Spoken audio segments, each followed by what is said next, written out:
어제는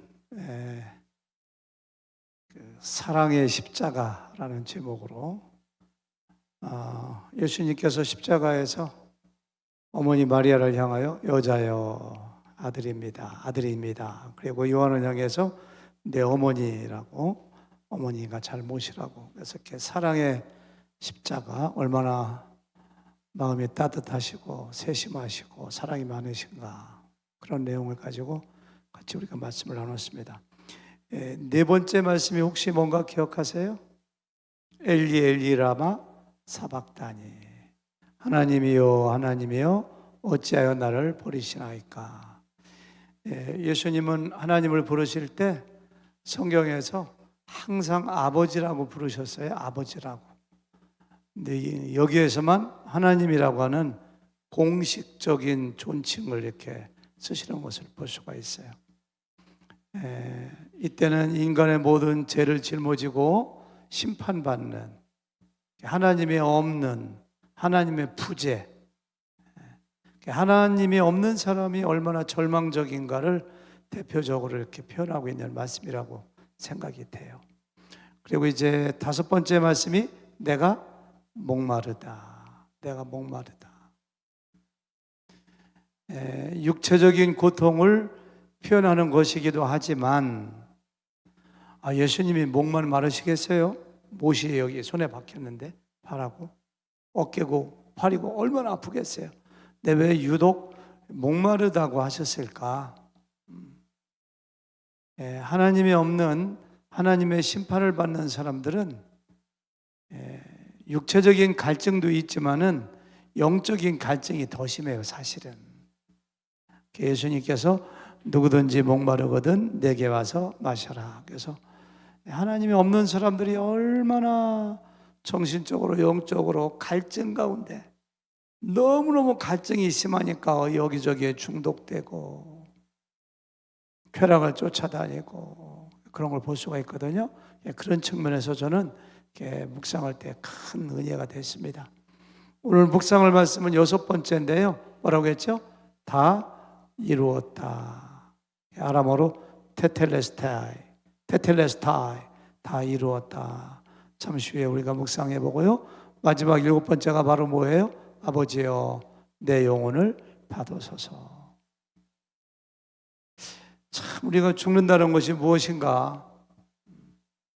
몸은 죽어 흙으로 돌아가지만 영혼은 하나님께 가는 거거든요. 영혼의 마지막 도착지가 어디인 것인가? 내 영혼은 얼마나 안녕한가? 내 영혼은 얼마나 건강한가? 내 영혼은 얼마나 죄 용서받고 하나님이 기뻐하시는 깨끗한 영혼이 되었는가? 이런 쪽으로 묵상하면은 굉장히 그것도 은혜가 되더라고요. 오늘은 여섯 번째 말씀하신 다 이루었다, 그 말씀 가지고 묵상하려고 해요. 제가 지금 네 번째, 다섯 번째, 여섯 번째, 일곱 번째 이 네 가지 말씀 중에서 오늘 말씀을 선택한 이유에는 특별한 이유가 있습니다. 제가 신앙적으로 슬럼프에 빠지고 방황할 때 이 말씀이 저를 다시 일으켜 세워주시고 깨워주셨기 때문이에요. 제가 그때 나이가 37살 그때쯤 된 것 같아요. 그 전에 한 2년 전에 고설로 올라가서 제가 대전에 살았었거든요. 대전에서 학원 강사도 하고 대전에서 한 1000명 정도 되는 교회 나가고 있었는데, 담임 목사님이 70세가 이렇게 되셔가지고 은퇴하시게 됐는데, 담임 목사님이 후임자를 잘 선정하고 떠나시면 좋았는데 그냥 장로님들에게 맡겨놓고 미국으로 가버리셨어요. 장로님들이 후임자를 이렇게 정하시는데 장로님이 6분이셨는데 거기는 뭐 한 7, 8명 되는 부목사님 가운데서 담임 목사님을 세울 것이냐, 외부에서 청빙할 것이냐를 가지고 의견이 엇갈리기 시작했어요. 공교롭게도 6명의 장로님이 3분은 우리 교회 부목사님 중에 한 분을 담임 목사 합시다 해서 한 분을 선정했고요. 3분은 아닙니다, 외부에서 모셔옵시다 해서 외부에서 모셔왔어요. 담임 목사가 둘이요. 와, 저는 평신도일 때 교회가 다투고 갈등할 때 얼마나 비참한가, 얼마나 무서운가, 얼마나 하나님이 슬퍼하신가, 그것을 어린 시절에 35살 때 다 경험했어요. 저는요, 그걸요. 처음에는 아니 우리 기행 부목사님이 좋은 분이 얼마나 많은데 이렇게 했다가, 아니 밖에로 좋은 분이 얼마나 이렇게 큰 소리 하다가 막 모셔오고 행동으로 옮기고, 아니 당신들하고 예배 같이 못 드려, 우리는 지하로 내려갈게요. 막 지하로 내려가고 막 예배를 따로 드리고, 나중에는 우리가 교인이 더 많으니까 우리가 본당 차지해야 돼. 뭐요? 그러니까 그냥 어깨 싸움하고 싸우고, 나중에 그것도 안 되니까 죄송해요, 이런 얘기 안 해야 되는데, 외부에서 조직 세계에 있는 사람들까지 막 동원해가지고 싸우고. 저는 아무 편도 안 들었어요. 그냥 가만히 지켜만 봤어요. 그냥 지역 신문에 나오고 TV에 나오고 막 다치기도 하고 육박전도 벌이고, 참아 볼 수가 없더라고요. 나중에 어느 한 목사님이 제가 교회를 떠나게 했습니다. 두 분 중에 부목사님 중에 이렇게 선택되신 분이 떠남으로써 교회가 평정이 됐는데, 1000명 이상 모이던 교회는 이거보다 더 커요. 큰 교회인데, 그 다음 주에 교회 가 보니까 한 7, 80명 모여서 예배 드리는데 차마 저는 예배 못 드리겠더라고요. 제일 열심히 싸우신 분이 박수는 또 제일 잘 치더라고 보니까.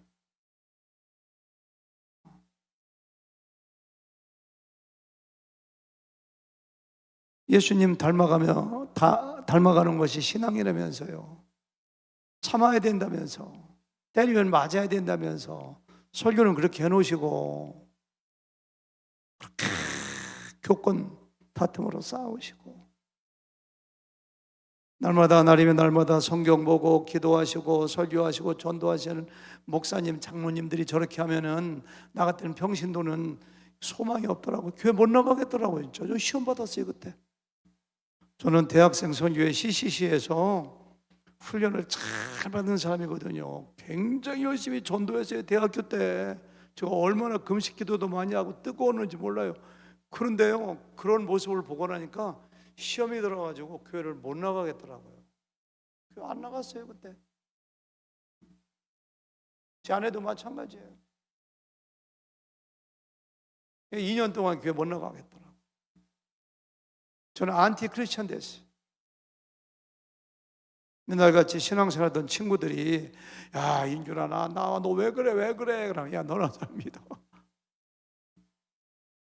누가 뭐라고 해도 제 마음은 열리지가 않아, 교회에 대해서. 교회 다투는 게 그렇게, 그러니까 사탄은 자꾸 싸우게 만들어. 가장 빠른 길이니까 초토화시켜, 그냥 초토화시켜. 2년쯤 지났을 때 제가 학원 강사였었는데, 제 옆에 신학대학원에 다니는 선생이 들어왔어. 파타임으로 선생하는 수학 선생. 나도 대학교 때 신학대학원 가고 싶었었지. 성경을 읽어봐야지. 그래서 창세기부터 성경을 제가 쭉 하루에 4시간, 5시간씩 성경에서는 뭐라고 하나 읽어보자. 나 교회는 싫어. 교회는 안 나가. 성경을 읽어보자. 창세기부터 읽다가 이해가 안 되면, 옛날에 그 탐슨 2라고 하는 주석 성경이 있었거든. 한쪽은 성경, 한쪽은 주석이에요. 이해가 안 되면 주석부, 이런 식으로. 한 4개월, 5개월 동안을 계속 성경을 읽는데, 저는 재수 종합반학원 강사였었거든요. 11월 달쯤 돼서 아이들 무슨 대학 갈 것인가 상담해 주다가, 아이들이 오면 상담해주고 없으면 성경 읽고, 그때 딱 여기 읽었어요. 요한복음 19장 30절. 근데 다 이루었다 하시고 그 영혼이 돌아가시니라.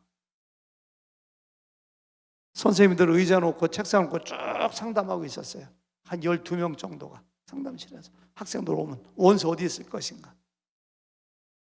선생님들이 있건 말건 학생이 오고 말, 저는 거기서 대성통곡했어요. 눈물이 나오더라고. 견딜 수가 없어. 눈물, 콧물 다 나와. 근데 그 말씀만 딱 읽으면은 그렇게 감동적이지가 않아요. 그냥 다 이루었다고 하셨구나, 이 정도야. 근데 제가 창세기부터 다 읽어봤잖아요. 구약 성경은 죄짓고 타락한 인간을 구원하시기 위한 하나님의 구원 계획과 약속과 구속 사역에 대한 예언이 구약 성경에 가득 찼잖아요. 창세기 3장부터 시작해서 하나님께서 뱀을 저주하실 때 여자의 후손이 네 머리를 밟을 것이며, 여자의 후손이 누구예요? 예수님이거든요. 추석 보니까 예수님이거든요.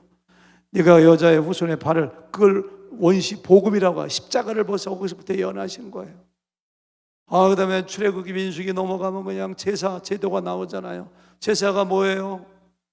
양이나 소를 칵 잡아가지고 제물로 드리는데, 성경에 보니까 예수님은 어린 양이라고 하잖아요.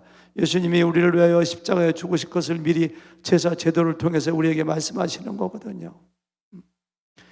그런 이야기가 구약 성경에 끝도 없어요. 끝도 없어요. 그냥 불뱀, 뱀에 물렸을 때, 불뱀에 물렸을 때 놋뱀을 장대에 달아가지고서 쳐다보면 낫더라. 다 예수님을 상징하는 거거든요. 그냥 광야를 걸어가다가 이스라엘 백성들이 목이 말라서 갈증에 있을 때 반석을 치니까 물이 나와서 생수를, 그 반석이 예수님을 상징한다고 주석에 나와 있거든요. 처녀가 잉태하여 아들을 낳는다고 그러는데 실제로 마태복음 보니까 처녀가 잉태해서 아들을 낳잖아요. 시편 22편 보면 그 수족을 찔렀나이다, 내 옷을 나눴나이다. 그게 다 십자가 이루어지잖아요. 전부 다가요. 그가 찔림으로 우리가 나음을 입었고, 정말 찔렸잖아요.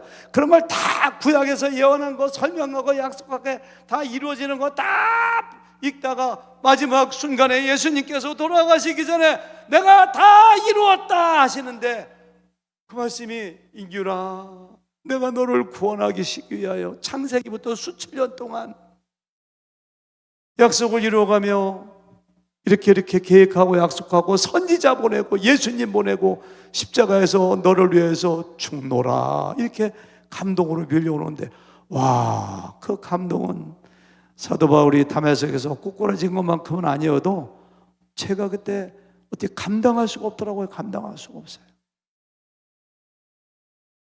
그때 91년도구나 91년도 11월 달이네요. 그 당시에 제가 학원 강사로서 제일 잘 나갈 때거든요.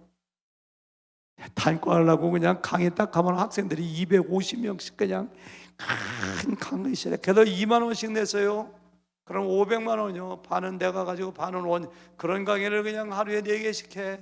종합반에서 여기저기 그냥 강사로 제일 잘 나갈 때요. 그런데 안 되겠더라고요. 그래서 제가 그 말씀에 꼬꾸라져 가지고서 열심히 공부해가지고 신학대학원 MDB에 92학번으로 들어가서 목회를 하게. 이 말씀이 저한테 그런 의미가 있어요. 다 이루었다는 말씀.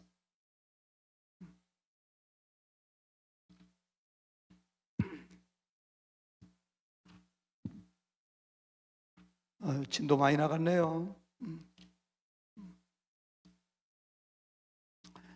다 이루었다라는 말씀이 아까 말씀드렸지만은 아람어로 테텔레스타이, 테텔레스타이, 예수님께 큰 소리로 다 이루었다.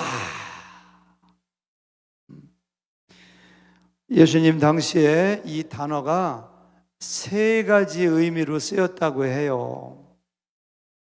첫 번째는 주인이 아니면 임금님이, 장군이 부하에게, 종에게 무엇인가를 명령했을 때, 다 완성했을 때 가서 주인이 종에게 너 내일까지 이 밭을 다 갈아엎고 여기다 씨앗을 뿌려라. 그러면 그 이튿날 가서 주인에게 테텔레스타이, 다 완성했습니다. 명령을 다 완성했습니다. 그러니까 예수님께서는 하나님께 말씀하는 거예요. 다 이루었습니다. 하나님께서 명령하는 거, 사명을 완성했습니다. 그러는 거예요.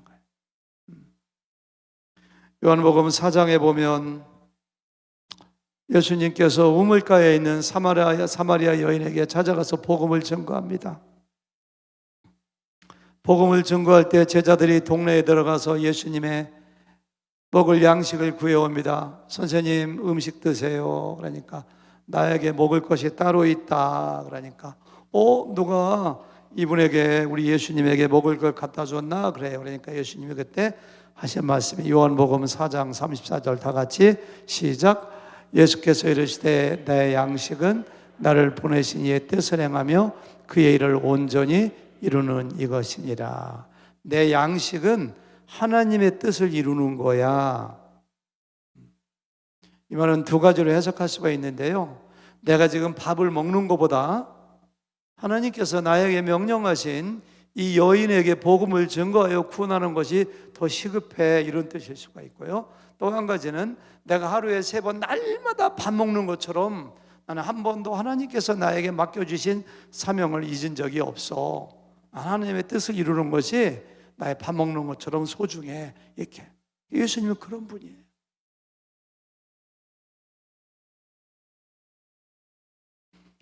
요한복음 17장에 보니까 예수님의 기도가 나오잖아요. 근데 잡히시기 직전에 하신 기도인데 4절에서 이런 기도를 하세요. 제가 천천히 읽어볼게요. 아버지께서 내게 하라고 주신 일을 내가 이루어 아버지를 이 세상에서 영화롭게 하여 싸우니. 이 말씀이 그렇게 좋아요. 아버지께서 내게 하라고 주신 일, 그걸 제가 다 이루었습니다. 그 말씀하시는 거예요. 그래서 예수님께서는 십자가에 달려 죽기 직전에 다 이루었다, 다 이루었습니다 선언하시는 거예요. 두 번째는요, 예수님 당시에 빚을 다 갚았을 때 테텔레스타이, 그렇게 하는. 제가 안식년을 맞이해서 그 용인 제 사위 집에 와 있거든요. 딸 사위 집에. 근데 뭐 젊은 사람들인데 내가 유산을 남겨준 것도 있고 없고 무슨 돈이 있겠어요. 그냥 융자를 받아가지고 그냥 아파트 하나 이렇게 샀는데 빚을 갚고 하다 몇 년 만에 뭐 지난달에 빚을 다 갚았대요. 제가 그런 거 잘 안 물어보거든요. 근데 며칠 전에 빚은 다 갚았냐? 그러니까 예 아버님, 너무 개운해요. 빚을 다 갚았어. 그때 테텔레스타, 그렇죠? 빚이 있으면 마음이 무겁잖아요. 갚아야지. 그때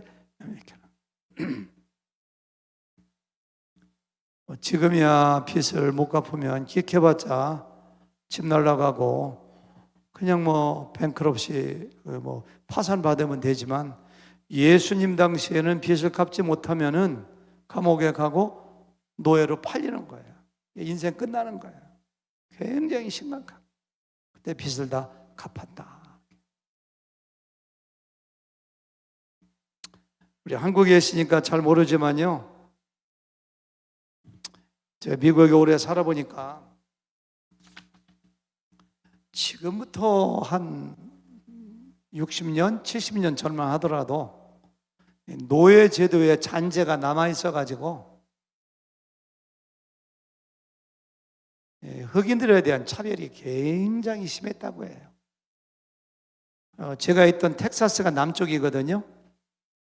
텍사스 옆에 그 알라바마라든가 그 루이지애나죠. 그러니까 뉴올리언즈가 있는 거기는 노예 시장이 막 열리고 1900대 초만 하더라도 노예 제도가 폐지가 되었음에도 불구하고 심각했다고 하더라고요.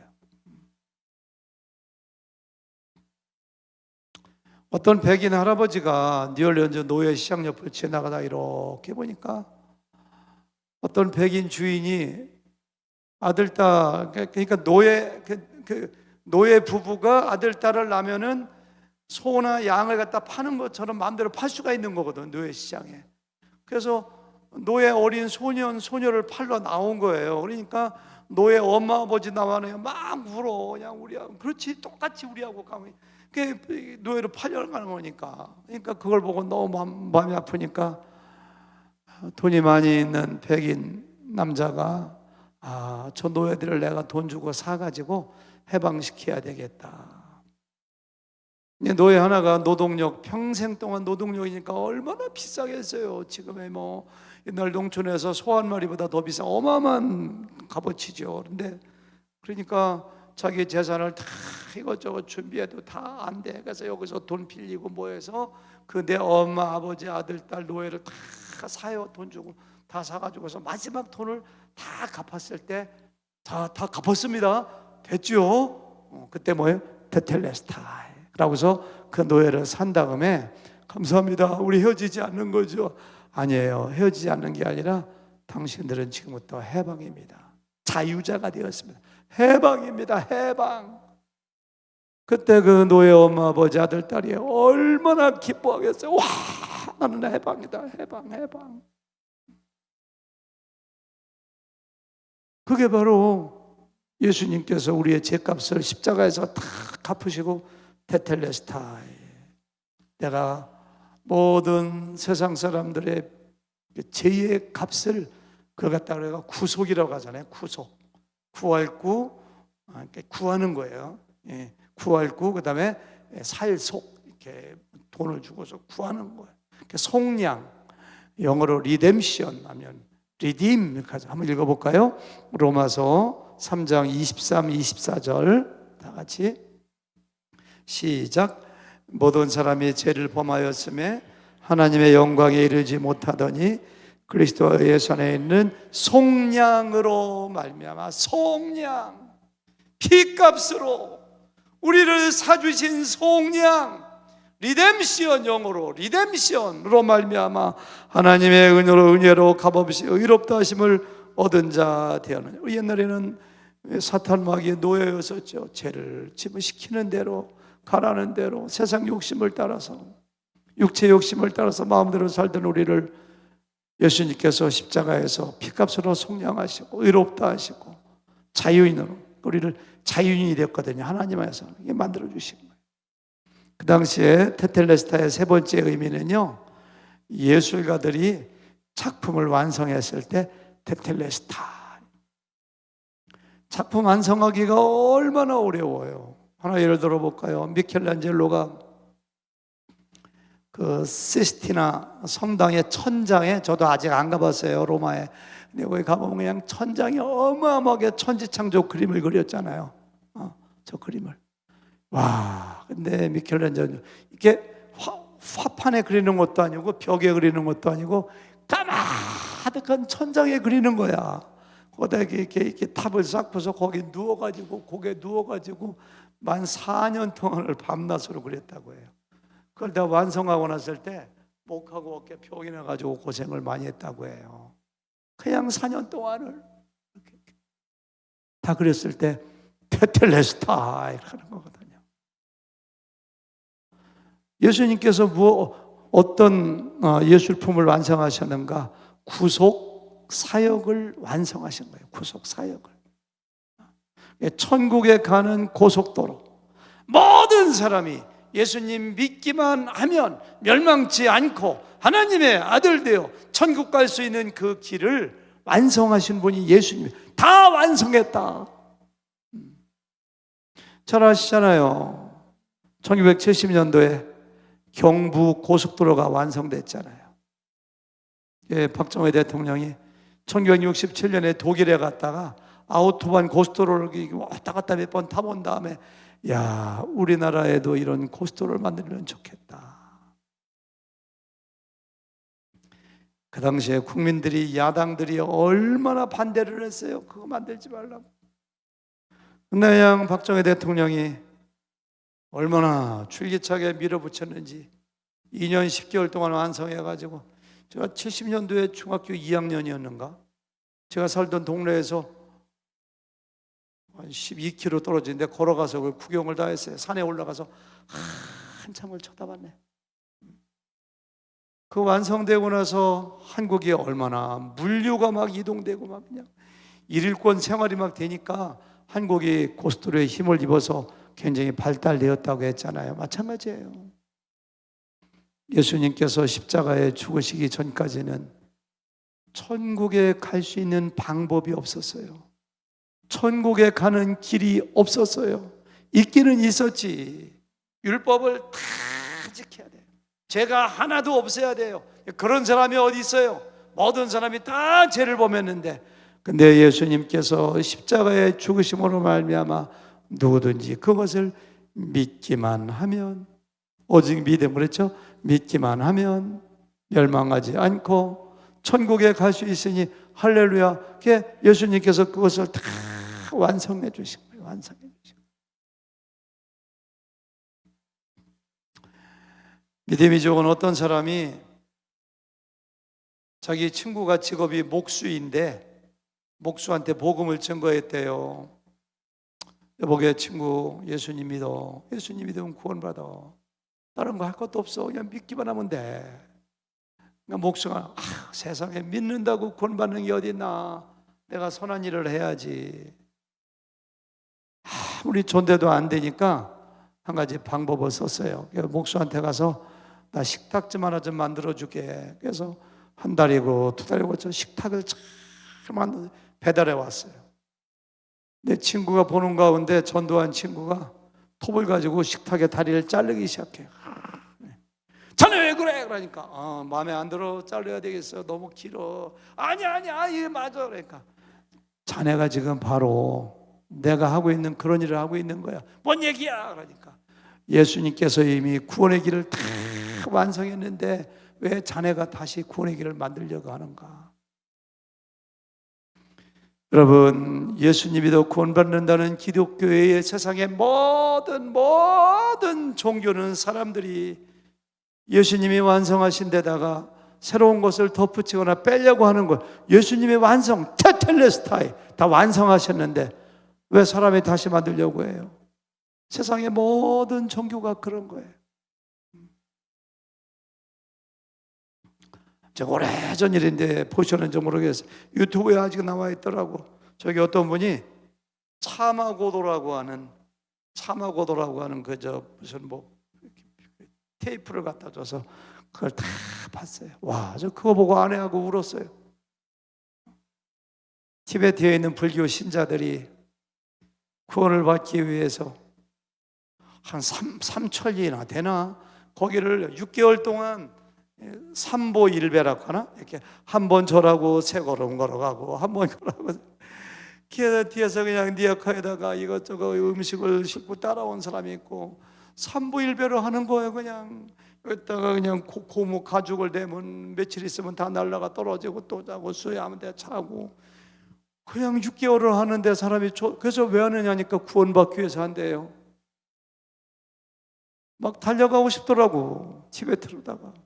예수님은 믿으면 구원받는데 이 일을 왜 하십니까? 이 일을 왜 하십니까? 우리가 그런 사람들 보고 불쌍하게 여겨야 돼요. 테텔레스타이 구원의 길을 다 이루셨는데. 제가 지금 테텔레스타의 세 가지를 말씀드렸는데요.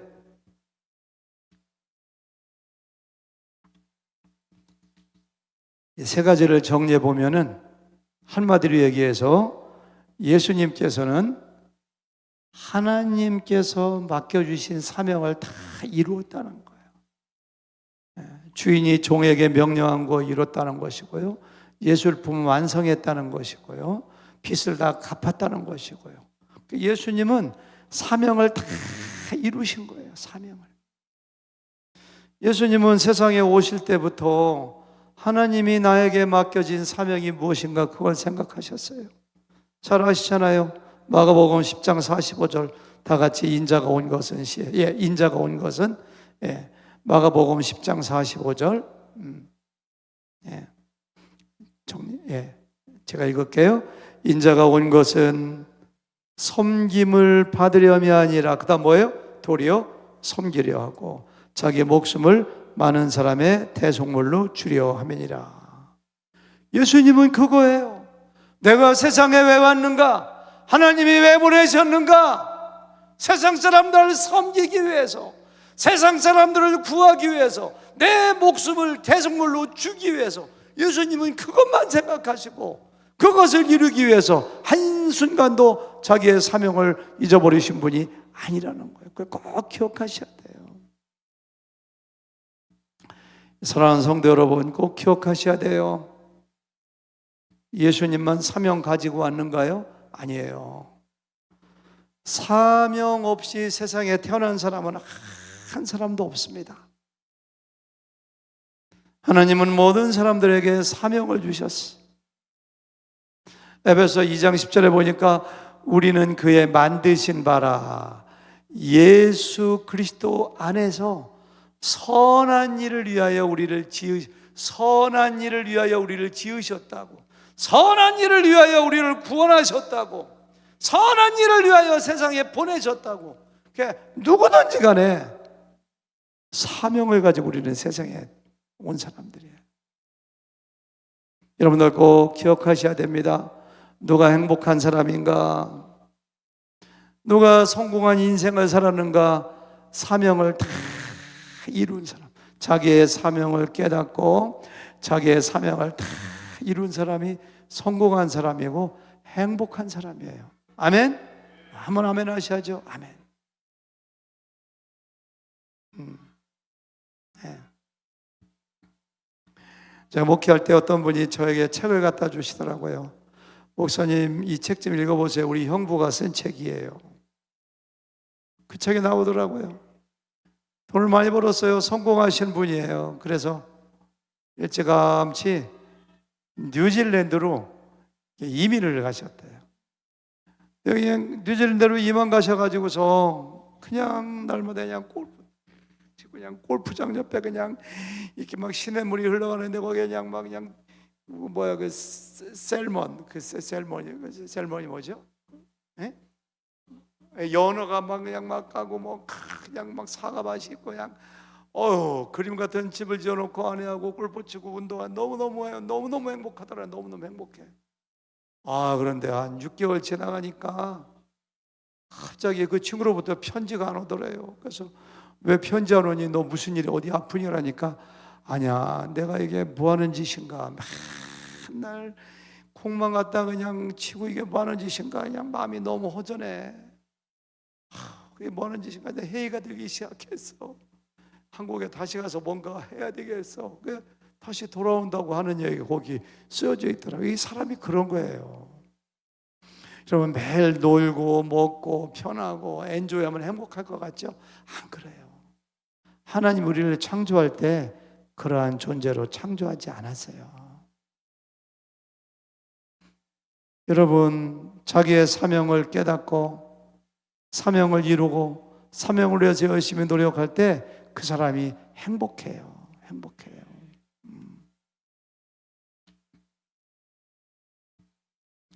우리가 언젠가는 죽잖아요.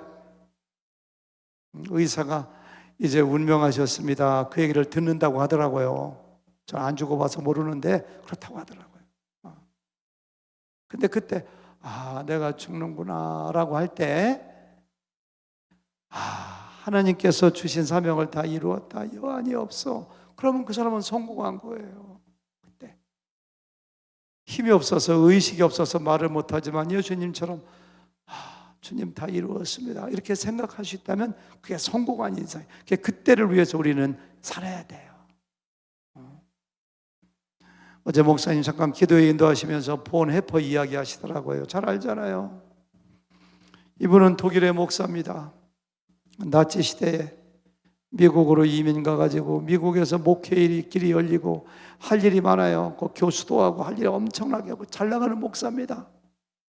근데 자기 조국에 있는 사람들은 나치 지하에서 고통받고 하나님의 뜻에 역행하고 크리스천들을 핍박하는 히틀러를 바라보면서 도저히 견딜 수가 없어서 마음이 편치가 않아요. 오랫동안 고민하다가 조국에 들어가서 진리를 외치기를 결심하고 조국으로 돌아가잖아요. 그분의 일기에 보면은 내가 방황하고 불안하고 힘들던 모든 시대는 끝났다. 내가 할 사명을 깨달았다. 난 나의 조국에 들어간다. 조국에 가서 교회 가는 곳마다 외치는 거예요. 히틀러가 잘못됐다고, 우리는 깨어나야 된다고, 항거해야 된다고, 하나님 섬겨야 된다고. 그러다가 갇혀서 감옥에서 죽잖아요. 미국에 있는 뭐 유니온 신학교 이런 데서 막 구명운동 하잖아요. 막. 그런데도 아니라고, 나는 사명을 위해서 살다 죽는 것이 가장 나의 큰 소망, 그 죽어요. 자기의 사명을 감당하다가. 보네퍼가 사형당하기 며칠 전에 그의 아내에게 편지를 썼는데 그 편지에 그런 글이 있었다고 해요. 주 선한 능력으로 안으시네. 그 크신 팔로 날 붙드시네. 이렇게. 찬송으로 나와 있잖아요. 제가 한번 1절만 불러볼까요? 잘 될지 모르겠어요. 주 선한 능력으로 안으시네. 그 크신 팔로 날 붙드시네. 절망 속에도 흔들리지 않고 사랑하는 주 얼굴 구하리. 다 같이 선한 능력으로 일어서리. 주만 의지하리. 주만 의지하리. 믿음으로 우리 고대 안에 주 오실 그날 영광의 새날을 맞이하리. 부활의 소망. 하나님 나라에서 비록 세상에서 죽지만 깨어날 그 소망을 가지지 않고서는 사명을 감당할 수가 없어요. 왜냐하면 때로는 사명을 감당하기 위해서 죽기도 하는 거거든요. 여러분, 어제도 제가 사도 바울 이야기하겠지만 사도 바울 보세요. 죽기 직전에, 사형당하기 직전에 디모데후서 4장에서 그런 얘기 하잖아요. 나는 선한 싸움을 싸우고. 디모데후서 4장 7절입니다. 자막 띄워주실래요? 나는 선한 싸움을 싸우고 달려갈 길을 마치고, 그 다음 뭐예요? 믿음을 지켰으니 이제부로는 나를 위하여 의의 면류관이 예배되었으므로 주 곧 의로우신 재판장이 그날에 내게 주실 것이며 내게만 아니라 주의 나타나심을 사모하는 모든 자. 그러니까 이것이 사도 바울 시기에 다 이루었다 해요. 다 이루었다. 그리고 우리가 언젠가 이 세상을 떠날 때 옆에 있는 내 아내에게, 내 남편에게, 자식들에게 하나님이 맡겨주신 거 다 이루었다 한마디 할 수 있다면 얼마나 영광스러울까요? 내가 얼마나 성공한 인생일까요? 얼마나 가벼운 마음으로 천국에 갈까요? 죽음이 얼마나 복된 일일까요? 그러니까 그렇게 사셔야 돼요.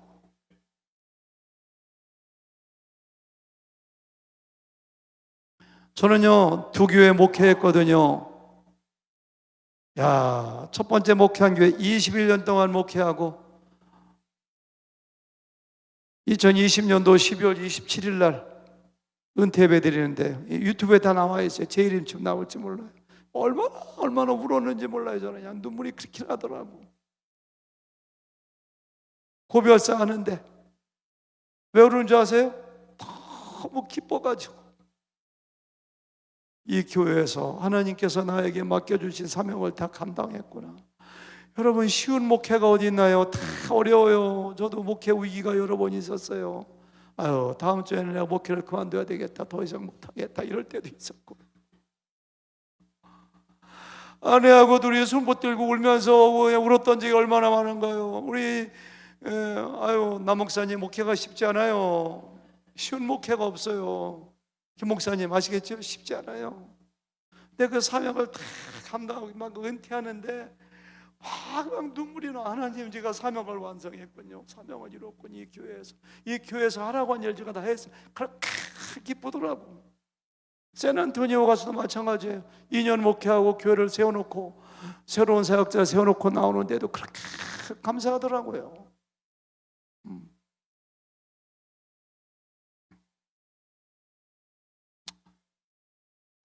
여러분, 너무 잘 아는 이야기잖아요. 1999년도 4월 20일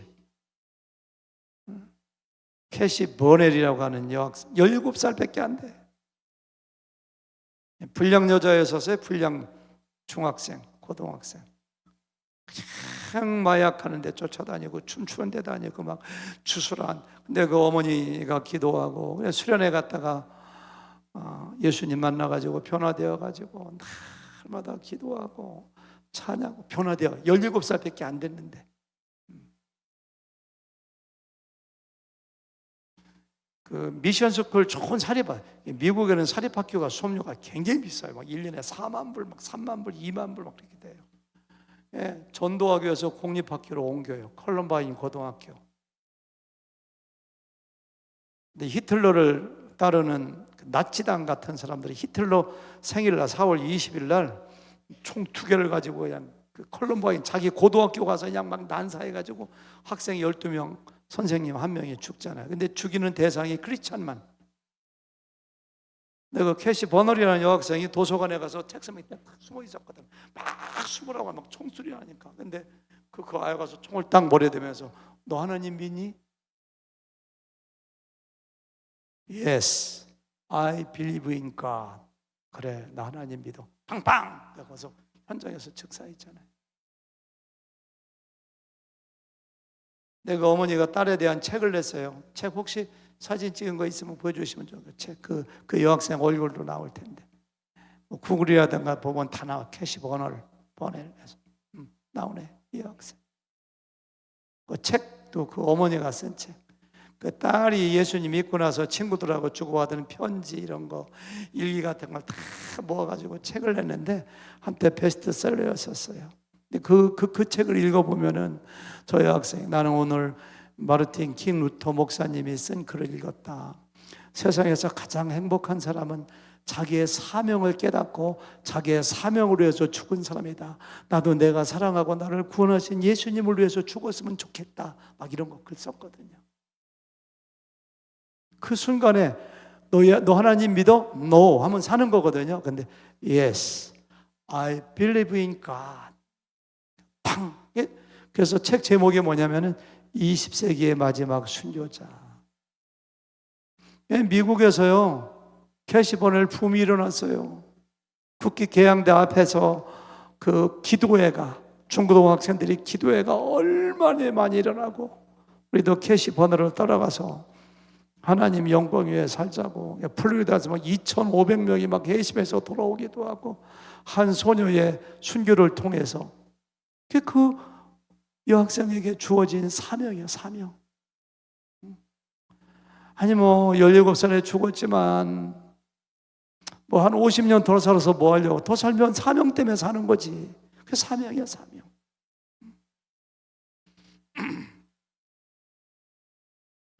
난 사도 바울 그래서 좋아해요. 사도 바울이 그냥 순교한 게 아니에요.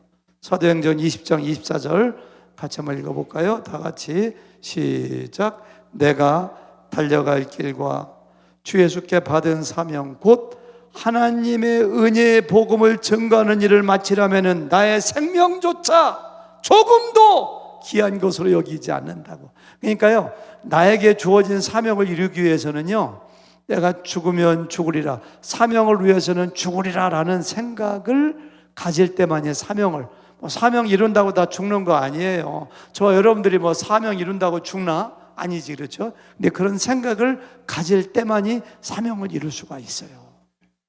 그러면요,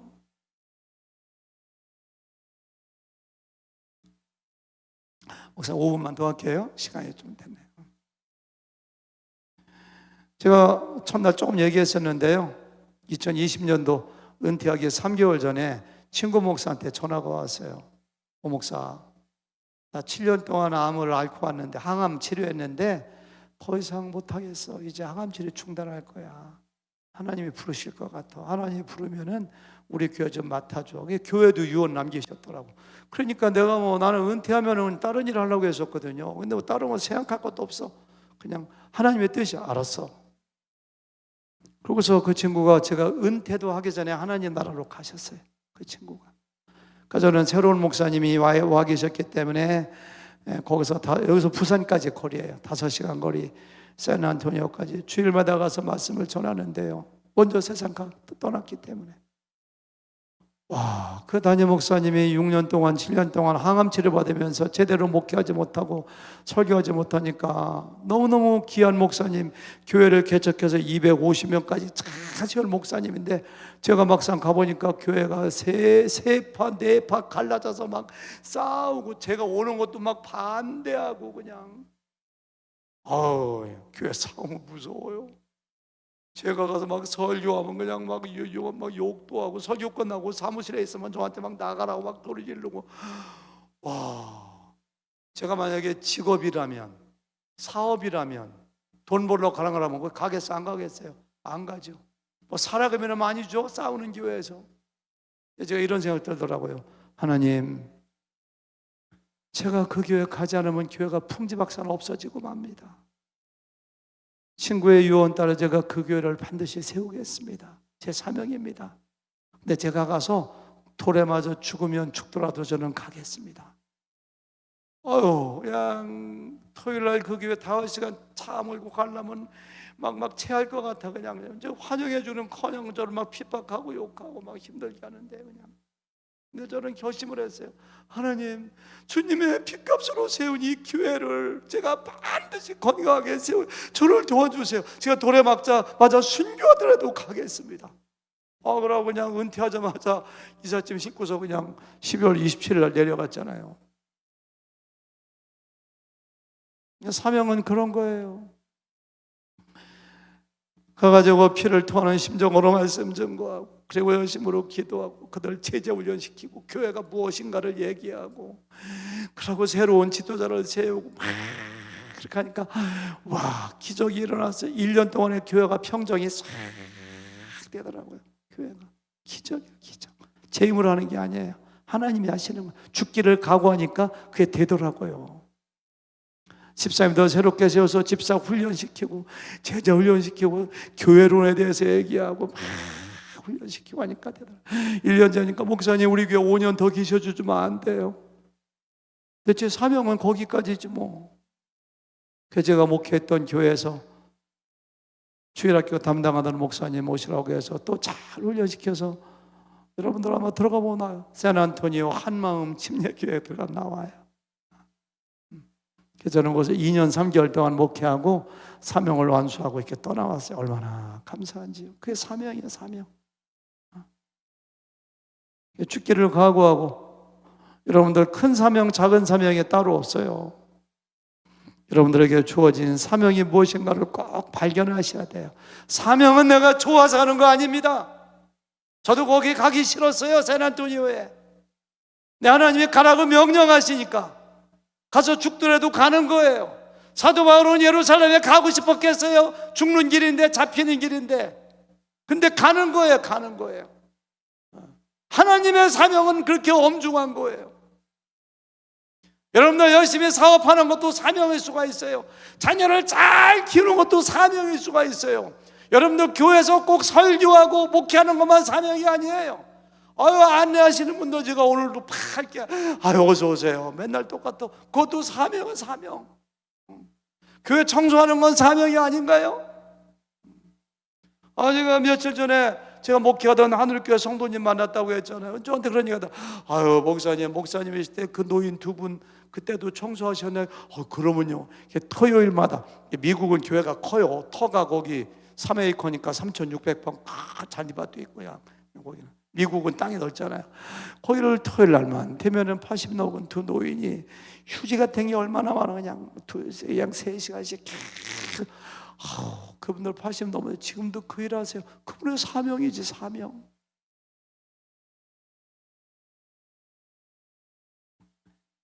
목회자는요, 설교하다가요, 어떤 성도님이 딱 보면 앉는 자리에 앉으시거든요. 저는 몰라요. 근데 목사님 아실 거예요.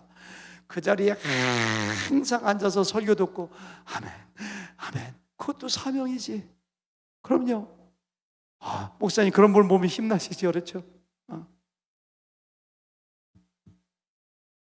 제가 목회할 때 어떤 분은요, 두 부부가 지금 80이 훨씬 90 가까이 되시는데 15년 전부터 토요일만 되면 제 설교 테이프하고 주보하고 전도지를 가지고 한인마켓에 가서 이게 주는 거예요. 전도하는 거. 남편은 돌아가셨어. 부인은 아직까지 혼자 그거 하신대요. 아이고, 주면 받는 사람 3명 중에 한 2명 정도는 됐어요 이렇게 하거든. 그런데도 우리 교회만 나와보세요. 예수님 믿으세요. 가는 거예요. 사명이지. 그게 쉽겠어요? 사명이지, 사명. 어떤 분은요, 우리 교회 다니는 분이 아닙니다. 근데 밤새도록 건물 가서 청소해요. 건물 가서 병원 가가지고 저녁 7시부터 새벽 10시 뭐 5시까지 청소하다가 가는 길에 우리 교회가 있어. 그럼 새벽 기도를 꼭 가서 우리가 그냥 1시간씩 기도를 하셔. 자기 다니는 교회 위해서, 자녀 위해서, 또 우리 교회 위해서 막 기도를 하고. 그 사명이지, 사명. 그게 사명. 꼭 뭐 설교하고 선교사 나가는 것만 사명인가? 여러분들, 이 교회에서, 가정에서, 직장에서 사명을 발견하세요. 그 사명을 위해 사세요. 예수님은 사명을 위해서 십자가에서 목숨을 버리셨어요. 사도 바울도 사명을 위해서 목숨을 버렸어요.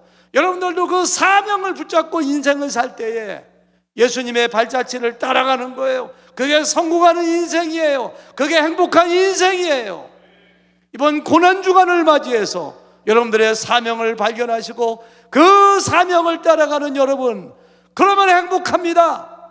그러면 내 삶의 의미를 합니다. 좌절하지 않습니다. 힘들지 않습니다. 그 길을 걸어가시는 여러분 되시기를 주님의 이름으로 축원합니다. 하나님 감사합니다. 우리가 그냥 사는 인생이 아니요, 하나님이 주신 사명 따라 사는 인생일 텐데 우리가 사명을 발견하고 사명을 따라가는 저희들 되도록 축복하여 주시옵소서.